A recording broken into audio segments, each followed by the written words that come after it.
Rimworld. The many hours I've given to this glorious top-down resource management simulation game. It's made me laugh, it's made me cry, it's made me reevaluate mankind as a whole and wonder if we are all truly doomed. How does one explain the magnificence of Rimworld? Well, in the words of some angsty nuns assessing a problem like Maria in The Sound of Music, how do you hold a moonbeam in your hand? You don't, my sister from another mister, unless you're a magician. And while we're on the topic of magic, let's talk about the magic Ludion developers made when they conceptualized and created this fan-freaking-tastic game. Rimworld is a story unveiling in front of your eyes. The characters in it are manufactured by the creation engine with a whole host of flaws and specific personalities and backstories. They are then stripped from their family and forced to survive in a random world at the edge of space.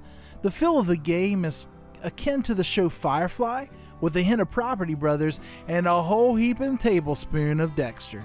To give you a taste of what it's like, let me tell you the story of Clarence. Clarence was a cowboy. He was a lazy waste of flesh who enjoyed romping naked through the wilderness with a herd of alpacas. Well, Clarence had fallen in love with Ian, a character generated who only cared about one thing: work. The dude would wake up, eat whatever was available, which sometimes was rotten carcasses of animals, and immediately go down into the mines to mine. Never picked up a thing he mined, by the way, just mined. Clarence would then ride his alpaca into the mine, occasionally, and offer Ian an alternative vein to pick, but was ultimately met with apathy because, well, he isn't a rock. The third member of the community was Dr. Sarah, who was an intellectual who viewed menial labor as beneath her, so in essence she was useless other than being the town's warden and doctor.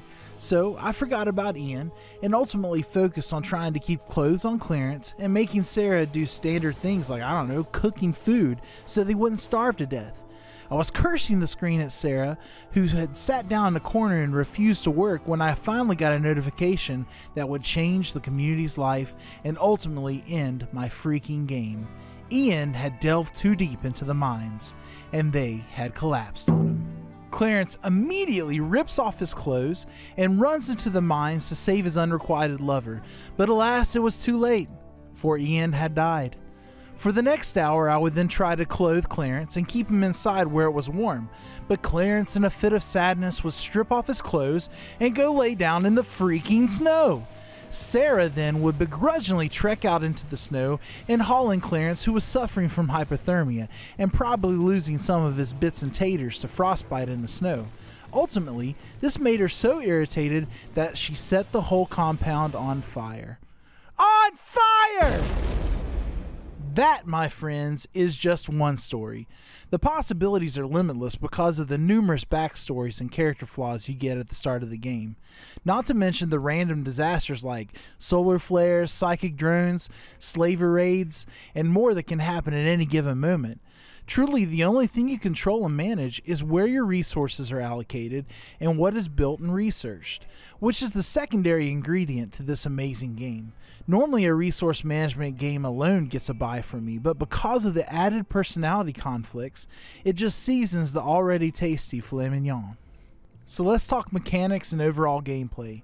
The objective is to take your starting survivors and gather resources to create a compound, which you eventually upgrade after you research different paths to ultimate enlightenment.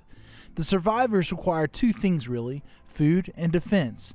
Anything else just affects their overall mood, which you want to keep from going to a dark place because, well, when it goes to a dark place, all hell breaks loose. The developers have allowed for a more hands-on feel, where you can prioritize work and actively control your survivors, but that way is way less fun than letting them do what they want to do with minimal guidance. That alone is a game in itself, where you watch to see what the AI does. There are 3 storytellers you choose from at the start that give varying degrees of difficulty and randomness to the world itself. Placement of your colony is as important as well because there are numerous biomes and terrains you can set up shop at. It's not a pretty game, so graphic junkies beware, and the music, well, it isn't spectacular, so I recommend putting on some chill music in the background. However, the overall ambience of the game is cathartic. and I lost track of time while playing, even while having my survivors doing mundane tasks in order to build up their colony. The replayability is massively high. I kept a colony for days and had some end in disaster in an hour, but I've always been entertained because of the quirky little devils running amok in the game.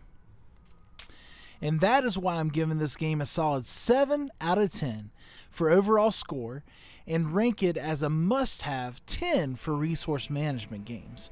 What this means is that I understand this game isn't for every type of gamer. If you like fast-paced games, good graphics, and more narrated stories, then this game isn't your cup of tea.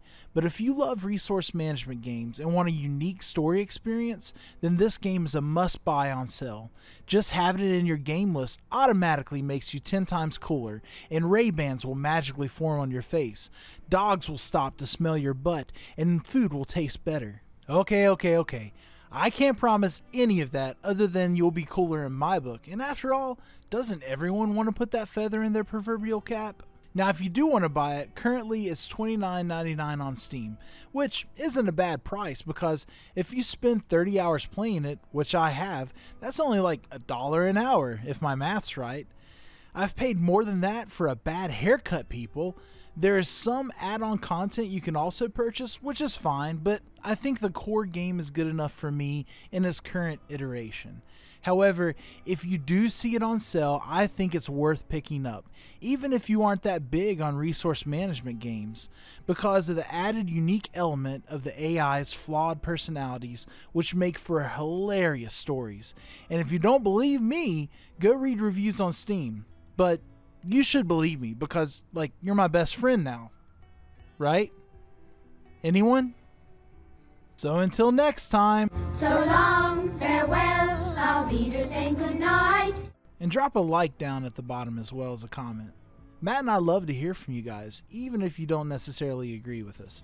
Also, check out our Umbrella review for last week. It's another game well worth getting and buying for a friend. Okay, bye.